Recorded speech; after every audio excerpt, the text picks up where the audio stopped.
কী ভাবছেন আমার বিয়ের প্যান্ডেল হচ্ছে? আরে না রে বাবা না, আমার বিয়ের এখনও অনেক দেরি আছে। শীত পড়ে গেছে, তো শীতের মধ্যে একদিন পিকনিক না করলে হয়?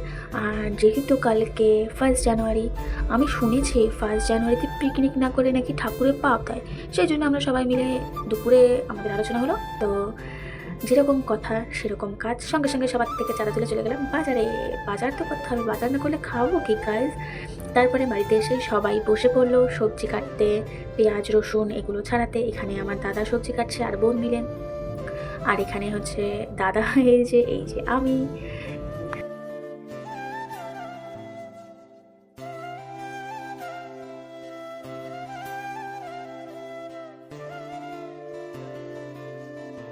আমাদের এত হালকাভাবে নিলে হবে? চলুন উনুনটা একটু দেখে আনি। বন্ধু মজা করার দিক থেকে আমাদের বাড়ির লোকজন তো একদম এক্সপার্ট। আমাদের অত হালকাভাবে নেবেন না, ঠিক আছে? চলুন আস্তে আস্তে সবাইকে দেখাবো, সবটা শেয়ার করব। তো তার জন্য তো ভিডিওটা দেখতে হবে, তাই না? আর সবাইকে জানাচ্ছি আমার তরফ থেকে হ্যাপি নিউ ইয়ার।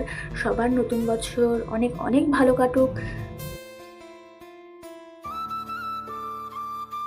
সবাই তো এতক্ষণ কাটাকুটি দেখলে যে আমাদের কি কাটাকুটি হচ্ছে, সবাই একটু কমেন্টে বলো তো আজকে আমাদের পিকনিকের মেনুটা কি? না, এটা আমি একদম বলবো না, সবাই দেখে কমেন্ট করে একটু জানাও তো, তারপরে আমি বলবো। আচ্ছা আমি জানি তোমরা বলতে পারবে না, সামান্য কাটাকুটি দেখে কি থোড়েই না কেউ বলতে পারে। আচ্ছা আজকে আমাদের পিকনিকে ছিল ডাল, তার সাথে ছিল একটা ঘ্যাট, আর ছিল হচ্ছে চিকেন। এখন অনেকেই বলবে 1 জানুয়ারির দিন কে ডাল ভাত খাই ভাই? দেখো কথায় আছে না, ডালে ভাতে বাঙালি। তা আমাদের হচ্ছে অনেকটা সেরকম। ব্যাপারটা হচ্ছে লুচি রুটি এগুলো আমাদের মধ্যে অনেকে আছে যারা ভালো খায় না, সেই জন্য আমরা ভাতটাই বেছে নিলাম। ঠিক আছে, পিকনিক মজা এটাই তো বেশি ভালো, তাই না? আমাদের কাছে মেনুটা ম্যাটার করে না, সব থেকে বড় কথা হচ্ছে আনন্দ। আর আমরা যেখানে থাকবো সেখানে আনন্দ হবেই। তো চলো গাইস তোমরা দেখতে থাকো। ও তার মধ্যে কিন্তু আবার চাও ছিল, মাঝখানে একবার ব্রেক নিয়ে আমাদের চাও খাওয়া হয়ে গেছে। আচ্ছা তোমরা কারা কারা পিকনিক করেছো সবাই একটুখানি কমেন্ট বক্সে এসে বলো তো। আর আমি তো হ্যাপি নিউ ইয়ার বলেই দিলাম, আমাকে কি কেউ বলবে না?